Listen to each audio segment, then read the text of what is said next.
Les barènes ou cornes de vélo, c'est bien pour augmenter le confort sur son vélo, mais aussi pour pouvoir bénéficier d'une position plus sportive.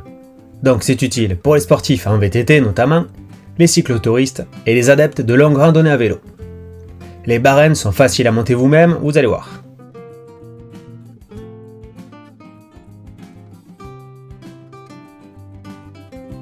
Sur un vélo, on monte des barènes pour deux raisons principalement.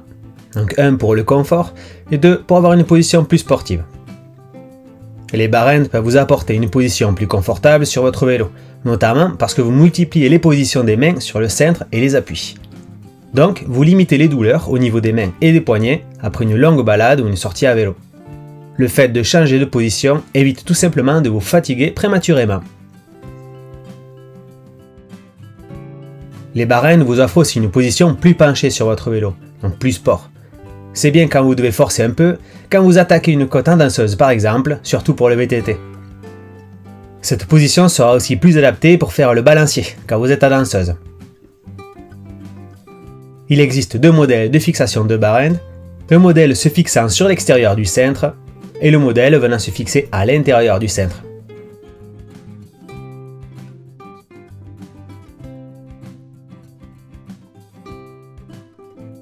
Le classique, c'est les cornes de guidon à fixation sur cintre. Elles viennent se placer en bout de guidon. Donc généralement, il faut faire de la place pour installer les cornes et décaler légèrement les poignets mais aussi les leviers. On a besoin de découper les poignets si elles sont bouchées en bout de cintre. Ici avec un cutter, je découpe soigneusement et proprement le bout de la poignée. En suivant le bout du cintre, on arrive à un découpage bien droit. Dévissez les leviers de frein et les manettes de dérailleur et déplacez-les de la largeur de votre barène. On va maintenant déplacer les poignets.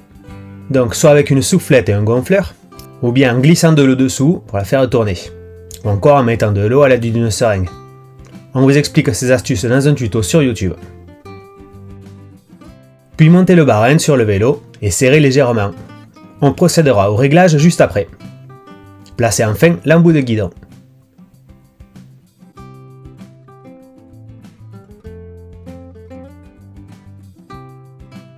Vérifiez le bon positionnement des leviers de frein et des manettes de dérailleur, puis revissez-les. Et puis réalisez la même opération pour l'autre corne de l'autre côté.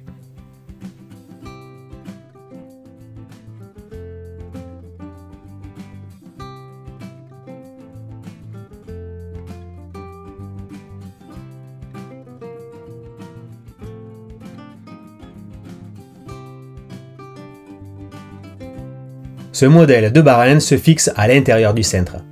Vous n'avez donc pas besoin de bouger les poignets et les leviers. Mais retenez que les cornes élargiront légèrement votre poste de pilotage par contre.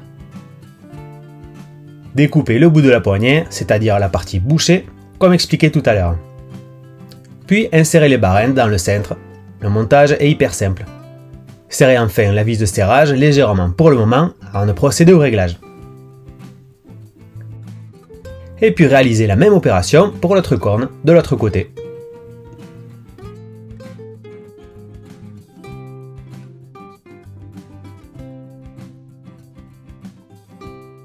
Bon, pour le réglage des barènes, c'est assez personnel.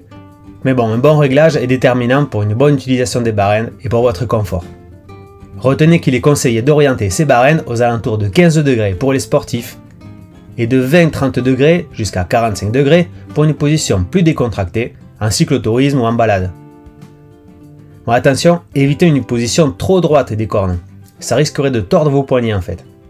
Si vous recherchez le confort avant tout, vos mains doivent être dans la position la plus naturelle possible et dans le prolongement des bras. Une fois le bon réglage trouvé, serrez fermement et testez vos réglages.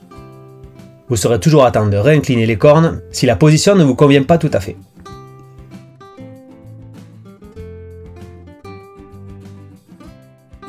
Il existe aussi une alternative aux barènes de vélo pour multiplier les positions sur le guidon, c'est le guidon papillon.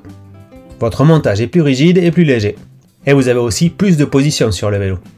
C'est un modèle de cintre utilisé notamment en randonnée vélo, en voyage, mais aussi en vélo taf par exemple.